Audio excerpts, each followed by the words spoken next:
तो बोलेंगे कि अगर तुम न होते और जहां में भी मुझे, हे समाज के लोगों, कि अगर तुम न होते और जहां में भी मुझे, न जाने हमारा तो क्या हाल होता। अगर तुम न होते जहां में भी मुझे,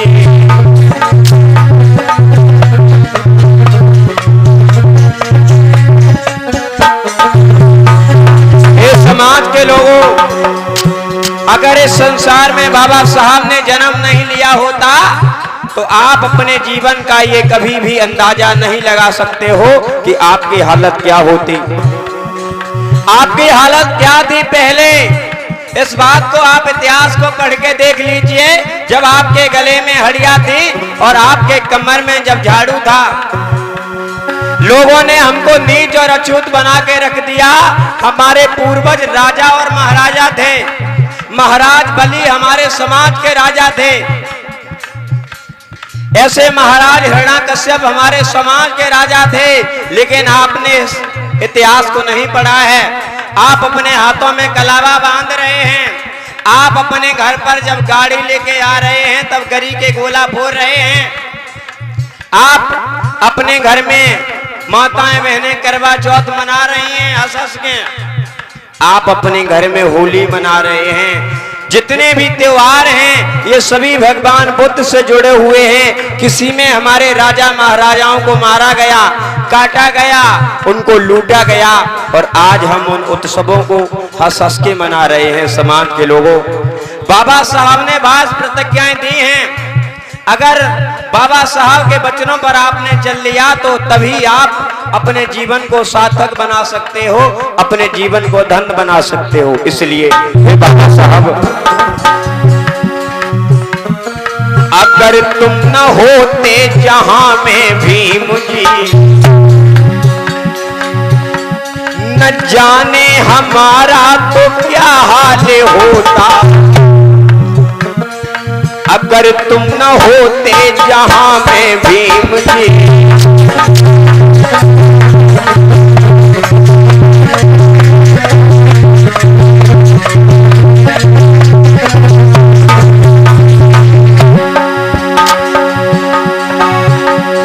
अगर तुम न होते, अगर तुम न होते, अगर तुम न होते,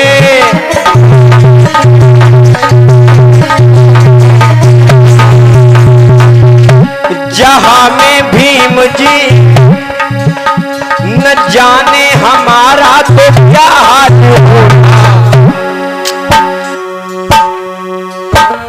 प्रवेश हमारा हुआ है, अरे प्रवेश गमों का मारा हुआ है। तेरे सामने हिलकी भर के होता। अगर तुम न होते जहां में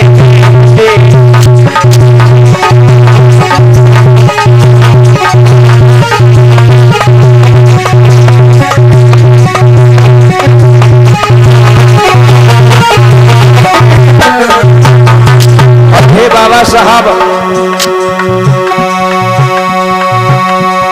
किसी ने धोखे में जहर खिलाया, किसी ने गोली का निशाना बनाया, किसी ने गोली का।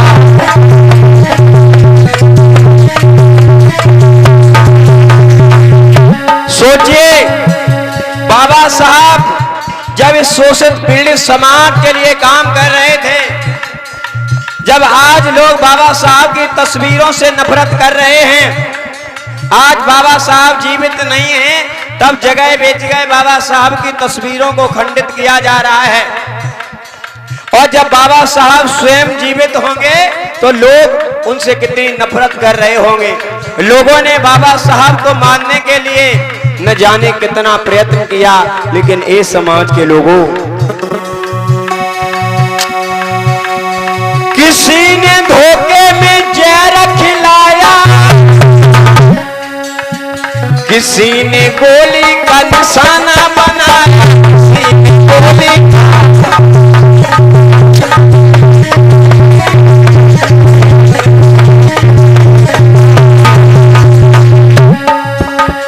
निशाना बनाया। लेकिन बाबा साहब तुम्हारे हित में पागल हुए थे। ए बहुजन समाज के लोगों, बाबा साहब ने अपने 4 बच्चों को कुर्बान कर दिया।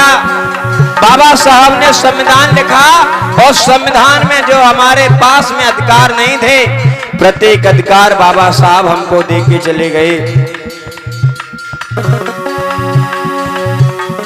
बहुजन के हितों में पागल हुए थे, वो बेहो के तेरी गोदी में सोता, अगर तुम न होते जहां में भीम जी।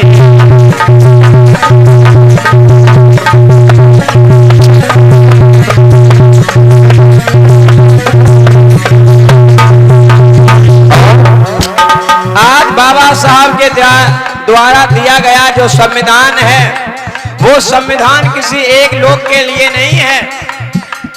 पढ़ने लिखने वाले बच्चे ध्यान दें, जो पढ़ाई कर रहे हैं, आपको पता है 26 जनवरी क्यों मनाई जाती है?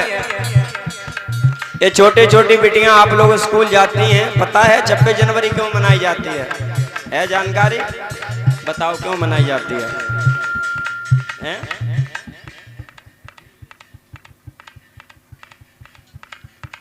हम बता रहे हैं, बात को बड़े ध्यान से सुनना।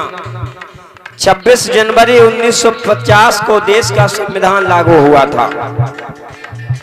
संविधान सभा की पहली बैठक 1946 में हो गई थी, लेकिन वो बैठक जहां पर संविधान का मसौदा तैयार करने के लिए बात हुई, उसमें मुस्लिम लीग ने मना कर दिया, उसने बहिष्कार कर दिया, क्योंकि मुस्लिम समाज के लोग अलग देश पाकिस्तान की मांग कर रहे थे। उस समय पाकिस्तान, बांग्लादेश, ये सब भारत के हिस्सा थे। अफगानिस्तान, आपको पता है सम्राट अशोक चंद्रगुप्त मौर्य के समय में 52 लाख वर्ग किलोमीटर इस देश का शासन था। ईरान, इराक तक चंद्रगुप्त मौर्य और सम्राट अशोक महान का शासन था। कहने का मतलब मैं सिर्फ इतना बता रहा था, जब संविधान सभा की पहली बैठक हुई 1946 में, मुस्लिम लीग ने बहिष्कार कर दिया। पढ़ने वाले ध्यान दें, मुस्लिम लीग की स्थापना 1906 में हुई थी, ठीक है ना? मुस्लिम लीग ने बहिष्कार कर दिया, कहा कि मैं नहीं मानता हूं इस संविधान को, क्योंकि ये संविधान भारत देश के लिए बनाया जा रहा है और मैं भारत देश में रहने वाला नहीं हूं, क्योंकि जवाहरलाल नेहरू और जिन्ना जी दोनों प्रधानमंत्री बनना चाह रहे थे। लोगों ने अपने स्वार्थ के लिए इस धरा भूमि के टुकड़े कर दिए। आज देश अलग है, पाकिस्तान अलग है और भारत देश अलग है। वो समय था जब भारत देश का ही हिस्सा हुआ करता था, पाकिस्तान, बांग्लादेश। सोचिए, इसीलिए कहा जाता था अखंड भारत।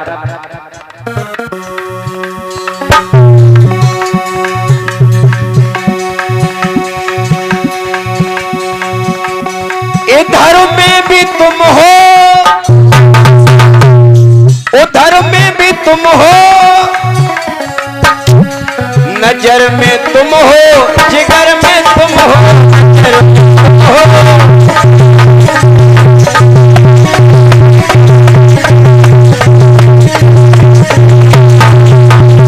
बाबा साहब का संविधान कोई एक जगह नहीं है।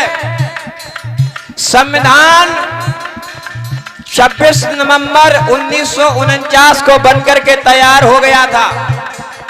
जिस संविधान को 22 भागों में बांटा गया है, 8 अनुसूचित जातियां थी, 8 अनुसूचियां थी और 395 अनुच्छेद। संविधान के जो सदस्य थे 389। परीक्षाओं में ये प्रश्न आते हैं। प्रारूप समिति के अध्यक्ष थे कौन थे? बाबा साहब। बोलिए बाबा साहब की। बाबा साहब को संविधान का जनक कहा जाता है। जो लोग आज बाबा साहब से नफरत कर रहे हैं,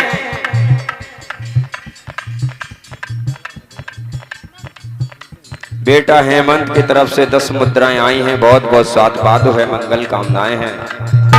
जो लोग आज बाबा साहब से नफरत कर रहे हैं उन्हें ये पता नहीं है आप बाबा साहब को मानो या न मानो, लेकिन अगर आप संविधान आज अगर तुम जीवित हो तो वो संविधान की बदौलत आप जीवित हो।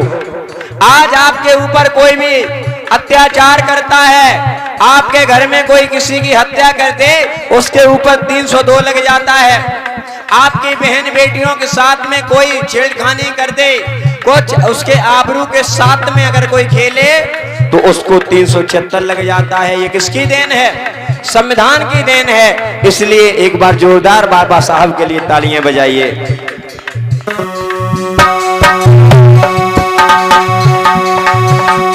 इधर में भी तुम हो, उधर में भी तुम हो, जिगर में तुम हो, नजर में तुम हो, जिगर में तुम हो, नजर में तुम हो, जिगर में तुम हो।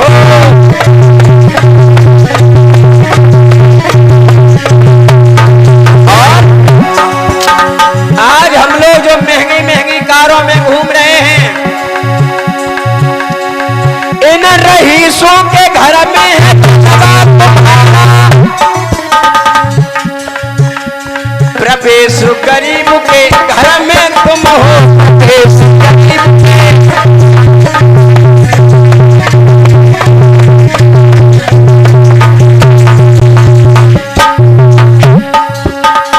घर में तुम हो। अगर तुम न होते जहां में भीम जी, अगर तुम न होते जहां में वो साहब, न जाने हमारा तो क्या हाल होता। प्रवेश का मौका मारा हुआ है, प्रवेश का मौका मारा हुआ है। तेरे सामने लकी भर के रोता, अगर तुम न होते जहां में भीम जी।